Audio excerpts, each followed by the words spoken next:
இன்றைய நாளுக்கான சிந்தனை. நமக்கு நன்கு அறிமுகமான இயேசுவின் 3 சோதனைகளையும் அந்த சோதனைகளிலிருந்து இயேசு எப்படி மேற்கொண்டார் என்பதையும் இன்று திருச்சபை நமக்கு சிந்தனை பொருளாக தருகிறது. மனிதராக பிறந்த அனைவரும் சோதனைக்குட்பட வேண்டும் என்று காட்டத்தான் பாவமே அறியாத இறைமகனாம் இயேசுவும் சோதனைகளை சந்திக்க முன் வந்தார். உடல் தேவைகளை நிறைவு செய்தல், உலக பொருட்கள் மீது பற்று கொள்ளுதல், இறைவனுக்கு எதிராக செயல்படுதல் என்னும் 3 தளங்களில் இயேசு சோதிக்கப்பட்டார். நமக்கும் இந்த 3 தளங்களிலும் சோதனைகள் எழும். இச்சோதனைகளை வெல்ல இயேசு கையாண்ட ஆயுதம் என்ன?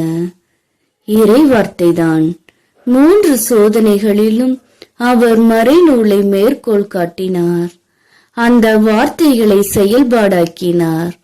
இவ்வாறு தந்தை இறைவன் மீது அவருக்குள்ள நம்பிக்கையை வெளிப்படுத்தினார்.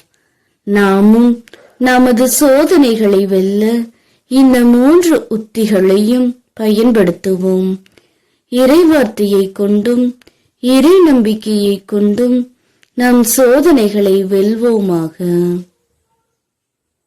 ஆற்றல் வழங்கும் இறைவா, சோதனைகளை வெல்வதற்கு இயேசுவுக்கு வலிமை தந்தீரே, உம்மை போற்றுகிறோம். எங்கள் சோதனையில் விழவிடாதேயும். சோதனை வேளைகளில் இயேசுவை போல இறைமொழி கொண்டு வெற்றி பெற அருள் தாரும். ஆமென்.